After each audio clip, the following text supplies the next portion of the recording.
नमस्कार। आज 11 अगस्त 2025 है। हमारे पास आज काफ़ी कुछ है देखने को। कंपनियों के तिमाही नतीजे हैं, बाजार की खबरें हैं, कुछ नई घोषणाएं भी हैं। तो आज हम इन्हीं सब खबरों को थोड़ा गहराई से देखेंगे, समझने की कोशिश करेंगे कि भारतीय बिजनेस जगत में क्या चल रहा है, खासकर ये जो नतीजे आ रहे हैं उनके लिहाज से। चलिए शुरुआत करते हैं, बाजार से ही करते हैं। क्या हाल है आज? जी। आज देखें तो बाजार में थोड़ी थोड़ी सी बढ़त है। सेंसेक्स और निफ्टी दोनों हरे निशान में हैं और इसका कारण मुख्य रूप से बैंकिंग, ऑटो और रियलिटी स्टॉक्स में खरीदारी दिख रही है। एसबीआई के नतीजे आए थे, वो उम्मीद के मुताबिक ही थे, स्थिर। तो उससे सरकारी बैंकों के शेयरों को थोड़ा सहारा मिला है। हाँ, एसबीआई की बात तो ठीक है, लेकिन आईसीआईसीआई बैंक आजकल काफी चर्चा में है। उन्होंने वो जो मिनिमम एवरेज बैलेंस है बचत खातों के लिए, एमएबी जिसे कहते हैं, मेट्रो और शहरी ब्रांचों में सीधे 10,000 रुपए से 50,000 कर दिया है। इस पर तो काफी हंगामा है।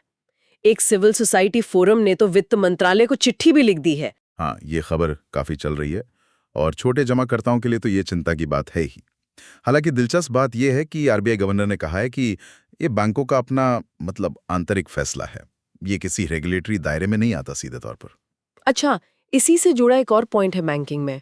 वो जो अमेरिका की तरफ से भारतीय सामानों पर 50% तक टैरिफ बढ़ाने की बात चल रही है ना, उसके बाद से बैंक अब एक्सपोर्टर्स को, खासकर टेक्सटाइल और जिम्स ज्वेलरी वालों को लोन देने में थोड़ी ज्यादा सावधानी बरत रहे हैं। अच्छा।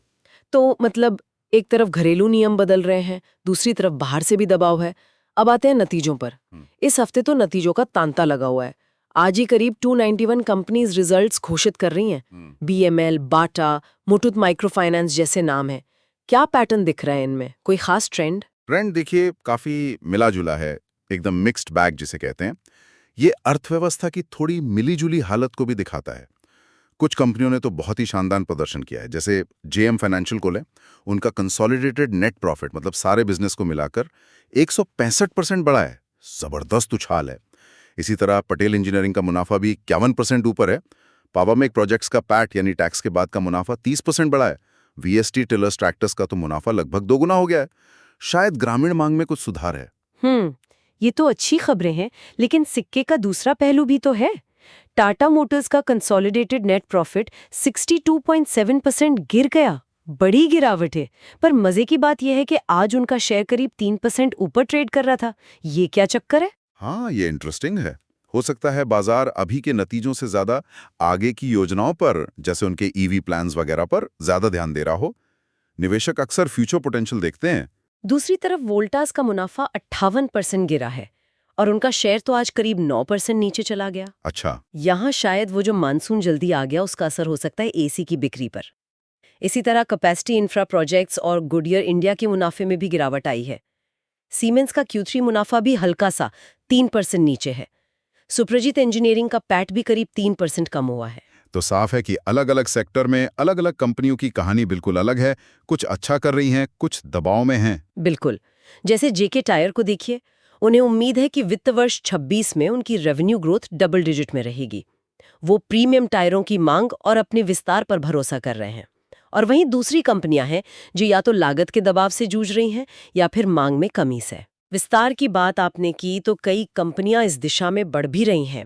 रॉयल ऑर्चर्ड होटल्स भोपाल में नया होटल खोल रहा है। ट्रेंट लिमिटेड ने बैंगलोर में एक नया फैशन ब्रांड लॉन्च किया है, बर्न टोस्ट युवाओं के लिए। महिंद्रा लॉजिस्टिक्स ने शहरी यात्रियों के लिए अलाइट नाम से राइड हेलिंग सेवा शुरू की है। और बीईएमएल को मलेशिया से पहला विदेशी कॉन्ट्रैक्ट मिला है। एलएनटी ने भी अडानी पावर से 15,000 करोड़ से ज्यादा का एक बड़ा अल्ट्रा मेगा कॉन्ट्रैक्ट जीता है। जी हाँ, ये सब कदम दिखाते हैं कि कंपनियां आगे बढ़ने को लेकर आशावादी तो हैं, विस्तार करना चाहती हैं, लेकिन साथ साथ वो बाहरी चुनौतियां भी हैं जिनका जिक्र हमने किया। अमेरिकी टैरिफ की चिंता तो है ही, जिसका असर हमने बैंकों की सतर्कता में देखा। एक्सपोर्टर्स पर दबाव है कि नए बाजार ढूंढे। ईवी सेक्टर में भी देखिए अलग अलग राय है। मारुति सुजुकी कह रही है कि पब्लिक चार्जिंग इंफ्रास्ट्रक्चर की कमी ईवी अपनाने में सबसे बड़ी रुकावट है, जबकि बजाज ऑटो का कहना है कि उनका EV business double digit margin के करीब पहुंच रहा है और उनके घरेलू रेवेन्यू में 20% का हिस्सा बन गया है। तो कुल मिलाकर देखें तो भारतीय कॉर्पोरेट जगत में काफी हलचल है। तिमाही नतीजे मिले जुले हैं, बैंकिंग सेक्टर में कुछ बड़े बदलाव हो रहे हैं, कंपनियां विस्तार भी कर रही हैं और साथ ही बाहरी आर्थिक दबावों से भी जूझ रही हैं। बिल्कुल।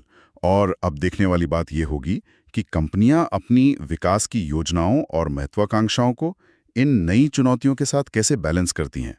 मतलब ये टैरिफ का खतरा, कुछ सेक्टर्स में मांग की अनिश्चितता, लागत का दबाव, इन सब के बीच वो संतुलन कैसे साधेंगे। क्या वो शॉर्ट टर्म मुनाफे पर फोकस करेंगी या लॉन्ग टर्म ग्रोथ के लिए रिस्क लेंगी?